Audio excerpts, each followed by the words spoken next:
In today's lesson, we're going to focus on measurement in the metric system. Last time we had a lesson, we learned a little bit about US customary, which the United States and one other country uses to measure how much something weighs, how long something is, and how much an item can hold. So today's focus is metric system. And remember, we use measurement every day.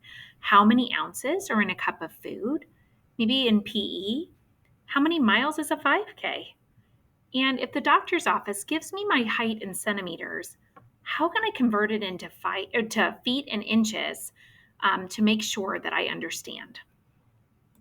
We're going to review again how heavy something is. We would say mass in the metric system. How long something is, we would use length. And how much an item holds, we would use capacity for that metric system.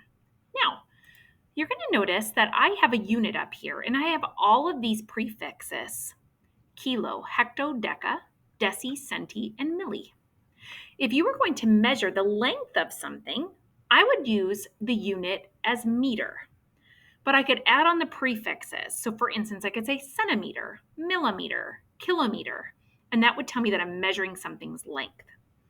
If I was going to measure the capacity, or how much something could hold, I would use liter as my unit. I could say kiloliter, deciliter, centiliter, milliliter. And if I was going to measure the mass, or how much something weighs, I would use gram as the unit. Centigram, milligram, kilogram. Let's go ahead and take a look at how to convert. So you're going to notice that I have a chart here that has all of those prefixes and then the unit in the middle. You're going to notice I have meter, gram, and liter. Those are our 3 units of measurement. Length for meter, gram for weight, and liter, remember, is our volume or capacity. So if I'm going to convert back and forth between units, I need to follow our stair step here. And we're going to today convert 8 grams into milligrams.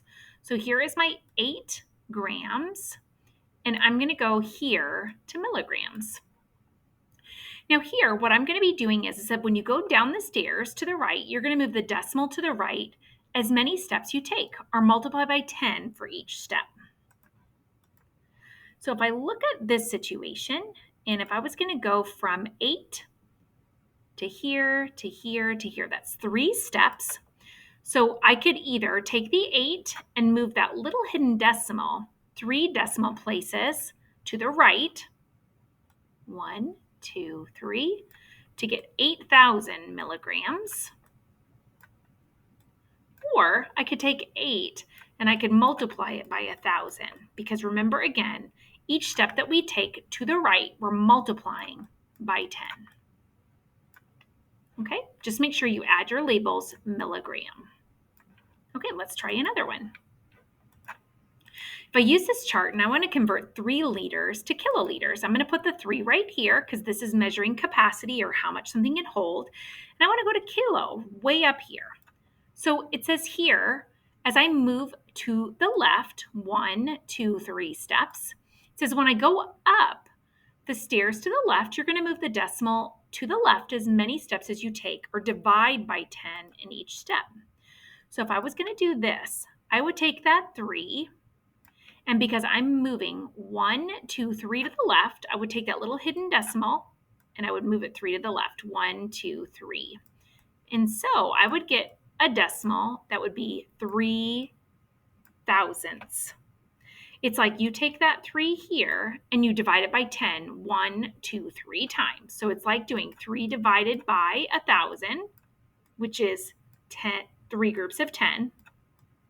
And 3 divided by 1,000 would look just like this, 3 over 1,000, which is 3 thousandths. And I have my decimal right here. And I would just say that 3 liters means the same as 3 thousandths kiloliters.